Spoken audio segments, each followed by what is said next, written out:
ಗೆ ಮದುವೆ ಇತ್ತು.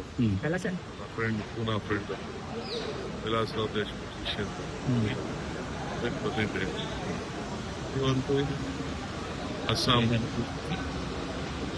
ಅಧ್ಯಕ್ಷರು ಇವತ್ತೆಲ್ಲ ಏನೆಲ್ಲ ಮೀಟಿಂಗ್ ಇದೆ. ಈಗ ಕಾಂಗ್ರೆಸ್ ಆಫೀಸ್ ಹೋಗ್ತಾ ಇದ್ದೀನಿ. ಯಾರನ್ನ ಪಕ್ಷದ ಸೇರಿಸ್ಬೇಕು ಕಾರ್ಯಕ್ರಮ ಇದೆ. ಯಾರು ಕಾಂಗ್ರೆಸ್ ಮಾಡಿದ್ದೀನಿ. ಬಂದ್ಮೇಲೆ ಇವಾಗ ಕೆಲಸ ಮಾಡ್ಬೇಕಲ್ಲ. ಕೆಪಿಸಿಸಿ ಅಧ್ಯಕ್ಷರಾಗಿ ಹೌದು, ನಾಳೆ 6 ವರ್ಷ ಆಗಿದೆ. ಅದ್ರ ಪ್ರಯುಕ್ತ ನಮ್ಮೆಲ್ಲ MLAಗಳು ಯಾರ್ಯಾರು ಗೆದ್ದಿದ್ದಾರೆ, MLCಗಳು ಅವ್ರಿಗೆಲ್ಲ ಊಟ ಕೊಡ್ತಾ ಇದ್ದೀನಿ. ಅದಾದ್ಮೇಲೆ ನೆಕ್ಸ್ಟ್ ಇನ್ನೊಂದು ದಿನ ನಮ್ಮ ಡೆಪ್ಯೂಟಿ ಕ್ಯಾಂಡಿಡೇಟ್ಸು ಮತ್ತು ನಮ್ಮ ಜಿಲ್ಲಾ ಕಾಂಗ್ರೆಸ್ ಅವ್ರಿಗೆ, ಬ್ಲಾಕ್ ಕಾಂಗ್ರೆಸ್ ಅಧ್ಯಕ್ಷರು ಅವ್ರಿಗೆಲ್ಲ ಒಂದು ಕಾರ್ಯಕ್ರಮ ಮಾಡ್ತಾ ಇದ್ದೀವಿ. ಫಸ್ಟ್ ಅಸೆಂಬ್ಲಿ ನಡೀತಾ ಇರೋದ್ರಿಂದ ಹೈಕಮಾಂಡ್ ಭೇಟಿ ಮಾಡ್ತೀರಾ ಸರ್? ಹೈಕಮಾಂಡ್ ಭೇಟಿ ಮಾಡ್ತಿರೋದು ಅಲ್ಲ, ಬಂದ್ಮೇಲೆ ನಾವ್ ಯಾರು ಏನ್ ಭೇಟಿ ಮಾಡ್ಬೇಕು ಮಾಡ್ತೀವಿ. ಅದೆಲ್ಲ ನಾನು ಹೇಳಕ್ಕಾಗ್ತದ ಪಬ್ಲಿಕಲ್ಲಿ.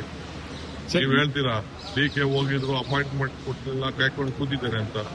ಹಂಗೆ ಕಾಯ್ಕೊಂಡು ಕೂತಿದ್ದಾರೆ ಸರ್. ನೀವು ಖಾಸಗಿ ಕಾರ್ಯಕ್ರಮ ಅಂದ್ರೂ DK ಶಿವಕುಮಾರ್ ಡೆಲ್ಲಿ ಭೇಟಿ ಕೊಡ್ತಿದ್ದಾರೆ ಅಂದ್ರೆ ರಾಜಕೀಯದಲ್ಲಿ ಒಂದಿಷ್ಟು ವಿಭಿನ್ನವಾದಂತ ಚರ್ಚೆಗಳು. ವಿಭಿನ್ನ ಚರ್ಚೆನೂ ಬೇಡ. ನಾಳೆಲ್ಲ ಊಟ ಇದೆ, ಆಯ್ತಾ? ನಾಳಿದ್ದು CLP ಇದೆ. ಈಗ 4 ಗಂಟೆಗೆ ಬಜೆಟ್ ಯಾವ ರೀತಿ ಪ್ರೆಸೆಂಟ್ ಮಾಡಬೇಕು ಅಂತ ನಮ್ಮ ಸ್ಪೀಕರ್ ಸರ್, ಕೌನ್ಸಿಲ್ ಚೇರ್ ಎಲ್ಲ ಹೇಳ್ಕೊಡ್ತಾ ಇದ್ದಾರೆ ಕಾರ್ಯಕ್ರಮ. ಸರ್, ಅಸ್ಸಾಂಗೆ ಈಗಾಗಲೇ 43 ಕ್ಯಾಂಡಿಡೇಟ್ ಇವತ್ತು ಇನ್ನೊಂದು ಸ್ಕ್ರೀನಿಂಗ್ ಕಮಿಟಿ ಇದೆ. ಈಗ ತಾವು ಸ್ಕ್ರೀನಿಂಗ್ ಕಮಿಟಿ ಸಭೆಗೆ ಹೋಗ್ತಾರೆ? ನಾನು ಸ್ಕ್ರೀನಿಂಗ್ ಕಮಿಟಿ ಆನಿಲ್ಲ. ಸ್ಕ್ರೀನಿಂಗ್ ಕಮಿಟಿ ಆನಿಲ್ಲ. ಅದು ನಮ್ಮ ಜವಾಬ್ದಾರಿನೇ ಬೇರೆ. ಗೆ ಮದುವೆ ಇತ್ತು. ಫ್ರೆಂಡ್ ಪೂನಾ ಫ್ರೆಂಡ್ ವಿಲಾಸರಾವ್ ದೇಶಮುಖ್ ಶಿಷ್ಯ ಅಂತ ಬಂದಿದ್ದೆ. ಇವತ್ತು ಅಸ್ಸಾಂ ಅಧ್ಯಕ್ಷರು ಇವತ್ತೆಲ್ಲ ಏನೆಲ್ಲ ಮೀಟಿಂಗ್ ಇದೆ.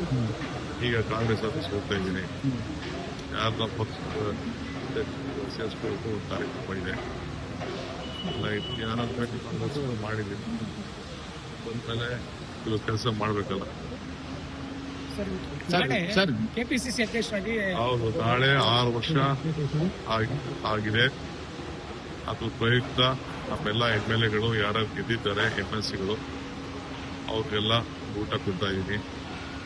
ಅದಾದ್ಮೇಲೆ ನೆಕ್ಸ್ಟ್ ಇನ್ನೊಂದು ದಿನ ನಮ್ಮ ಡೆಪ್ಯೂಟಿ ಕ್ಯಾಂಡಿಡೇಟ್ಸು ಮತ್ತು ನಮ್ಮ ಜಿಲ್ಲಾ ಕಾಂಗ್ರೆಸ್ ಅವ್ರಿಗೆ, ಬ್ಲಾಕ್ ಕಾಂಗ್ರೆಸ್ ಅಧ್ಯಕ್ಷರು ಅವ್ರಿಗೆಲ್ಲ ಒಂದು ಕಾರ್ಯಕ್ರಮ ಮಾಡ್ತಾ ಇದ್ದೀವಿ.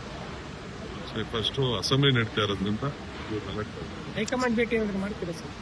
ಹೈಕಮಾಂಡ್ ಭೇಟಿ ಮಾಡ್ತಿರೋದು ಅಲ್ಲ, ಬಂದ್ಮೇಲೆ ನಾವ್ ಯಾರು ಏನ್ ಭೇಟಿ ಮಾಡ್ಬೇಕು ಮಾಡ್ತೀವಿ. ಅದೆಲ್ಲ ನಾನು ಹೇಳಕ್ಕಾಗ್ತದ ಪಬ್ಲಿಕಲ್ಲಿ.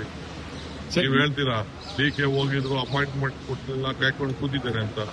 ಹಂಗೆ ಕಾಯ್ಕೊಂಡು ಕೂತಿದ್ದಾರೆ ಸರ್. ನೀವು ಖಾಸಗಿ ಕಾರ್ಯಕ್ರಮ ಅಂದ್ರೂ DK ಶಿವಕುಮಾರ್ ಡೆಲ್ಲಿ ಭೇಟಿ ಕೊಡ್ತಿದ್ದಾರೆ ಅಂದ್ರೆ ರಾಜಕೀಯದಲ್ಲಿ ಒಂದಿಷ್ಟು ವಿಭಿನ್ನವಾದಂತ ಚರ್ಚೆಗಳು.